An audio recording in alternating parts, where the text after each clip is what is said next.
Hello to Richard Heinberg. This is Mike Grenville from Transition Forest Row. So thanks very much for talking to us today, Richard, on World Permaculture Day.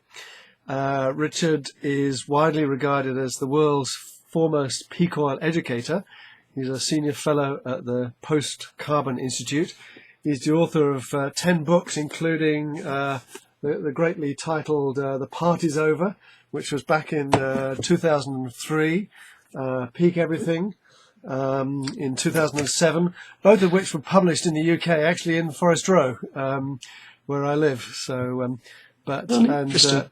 your latest book, The End of Growth, a series of cheery titles that you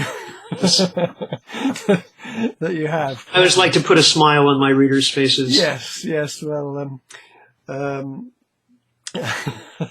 straight to the quick of where we are, but and I think we first met actually at the very first Transition Network conference, which took place at Nailsworth back in that would have been 5 years ago, just when Peak Everything came out. I think in 2007, a very small band of people who met on that rather rainy day. I remember. I recall too. That was quite an auspicious time, actually. So, how did you first of all, get involved in permaculture? What's your connection to permaculture? Well, it goes back quite a ways. My wife Janet and I took a class with Bill Mollison back in probably 1993, I would guess, and we've had a permaculture garden ever since. And then back in, I think it was 2006, David Holmgren invited me to come to Australia and tour the country with him, giving lectures. So we got to know each other pretty well on that trip, and so I've known about permaculture for a very long time and been very interested in the movement. Great. One could say that really your title. Excuse me. Sure. The title of your book, I was going to say Peak Everything in particular. It feels like a very sort of permaculture sort of title in the sense that it joins the dots on lots of everything. The End of Growth doesn't sound on face value such a permaculture title, because permaculture is perhaps all about cycles and everything growing. But so what is it when you say the end of growth? You're obviously not thinking in a permaculture sense there. Right. Well, I'm not talking about biological growth. I'm talking about growth of the economy as measured by GDP. And of course, permaculture understands limits. There are physical limits to our ability to extract resources and manufacture products and produce economic growth. In fact, if you go back to the beginning of permaculture in the 1970s, what Mollison and Holmgren were doing was basically developing a system for living that would work in a post-growth era. They understood, the 1970s was a period of oil crises. 1972, Limits to Growth came out. Absolutely. So it was really a time when people who understood what was going on in the world were beginning to grapple with this idea of natural limits to our economic processes, and permaculture was a response to that dilemma. And I think actually probably one of the very best responses that came out of the 1970s, and there were some very good ones. So.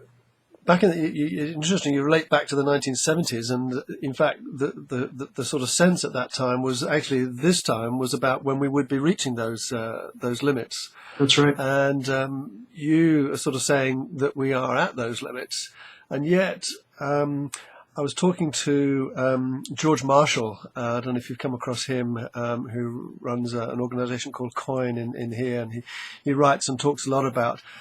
He gave a talk that I was at a while ago called "Why Does So Many People Still Not Believe in Climate Change?" And he had a view that somehow that capitalism would kind of stagger on and keep kind of patching itself up and so on. And I took a rather different view. That we're reaching the edge of things. Yeah. So how do you see capitalism, and its ability to, I mean, somehow it's amazing that, here we are, 2012, that the economic situation hasn't really fallen apart. It seems to keep staggering about. Right. Well, what we have as an economic system 10 or 20 years from now might still call itself capitalism. But between now and then, we're going to go through the ringer. There's no question about that. The financial system and the monetary system that we have in the world today are precariously perched and set to go off the edge. And that's what the book is about. It would be hard to summarize the book in just a sentence, but basically, if you look at where we are in terms of debt, not just government debt, but also consumer debt in the industrialized countries, and if you look at where we are in terms of availability of resources, and particularly oil, and then if you look at the increasing costs of environmental disasters resulting from not only climate change, but also industrial accidents like the Deepwater Horizon, Fukushima disasters, and so on. There's a convergence going on, and that convergence is going to strangle the growth economy that we've been, quote, enjoying, unquote, for the last few decades. And quite soon, over the course of the next few years, this decade that we're in, 2010 to 2020, is the period almost certainly when economic growth will, as we've known it, will come to an end and begin to reverse. And that reversal will continue for several decades, because we are currently using more of Earth's productivity than Earth can regenerate on an annual basis, about 1.5 times that amount, according to the Global Footprint Network, the ecological footprint. So one way or another, the human economy is going to downsize itself until it can fit within what nature can provide. Well, across Europe, we're already seeing that happening. I don't know who it was that said the future's already here. It's just not evenly spread.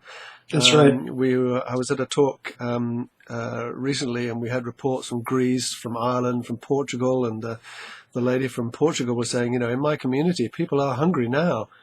And so, I think that's the thing. We think that the thing is just one solid thing, but actually it's already happening, but just not happening to us. And that's the challenge, is the point where actually we all agree. Getting to that point where it clearly doesn't work anymore, and we have to do something differently. I think that's how long can denial go on before it really is? Well, I think it can go on for quite some time for a lot of people. Right. But I think it's really important for at least the sort of 5% who are aware of what's happening to begin to pioneer ways of living that are more resilient and that can be replicated by lots of other people as the awareness spreads. And that's why I think permaculture is important. That's why I think transition is so important. It's not that, everyone in the world is going to be part of a transition town, in the foreseeable future. It's just not going to happen. But if that sort of 5% vanguard can really do its homework, then there will be a basis for a larger transition in society that inevitably will occur. Well, I always say that we're all in transition, just not everybody realizes it. Yes. It's not like it's not a choice that we have to make. It's going to happen. So what's your vision for the future? You sort of couch things in terms of the next decade. How do you see things really panning out, or maybe actually putting it more optimistically? How would you like to see things? Because you were involved in the protocol, for example, to the tradable oil depletion protocol. Oil depletion protocol. Thank you. Yeah. So how would you like things to go from here? Well, ideally, I think we would enter a period when governments at all levels, from the city all the way up to national and some sort of international forums like the United Nations, would begin to take limits to growth seriously, begin to substitute alternative measures for GDP, begin to rethink the financial system, understanding that returns on investments simply aren't going to be what they were in a post-growth society. So we have to plan for that and reduce the financial sector and its importance in the economy, and begin to support small-scale local manufacturing, put resilience at a much higher premium than economic efficiency, which is what the drum we've been banging for the past few decades, and it's put us way out of balance. We have a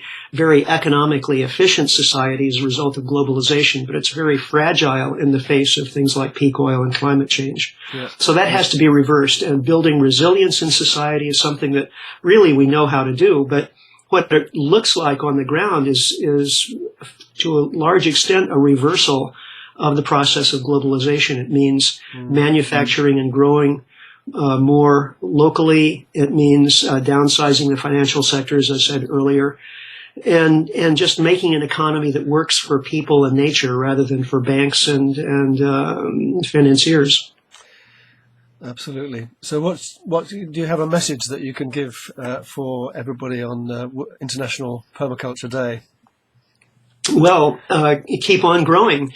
It may be the end of growth for the financial economy, but certain other parts of society need to grow very substantially, and I think permaculture is one of those aspects of society that has a lot of expansion ahead of it, and so I'm really delighted to see how permaculture has been taking off over the past few years.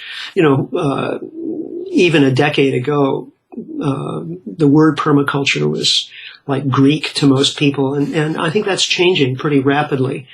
So, I think we can afford to pat ourselves on the back, but there's still a lot of work ahead. So, Richard, that's great. Thank you so much for talking to us today. Thanks very much. My pleasure. Great. Thanks, Mike. Thank you. Bye. Bye.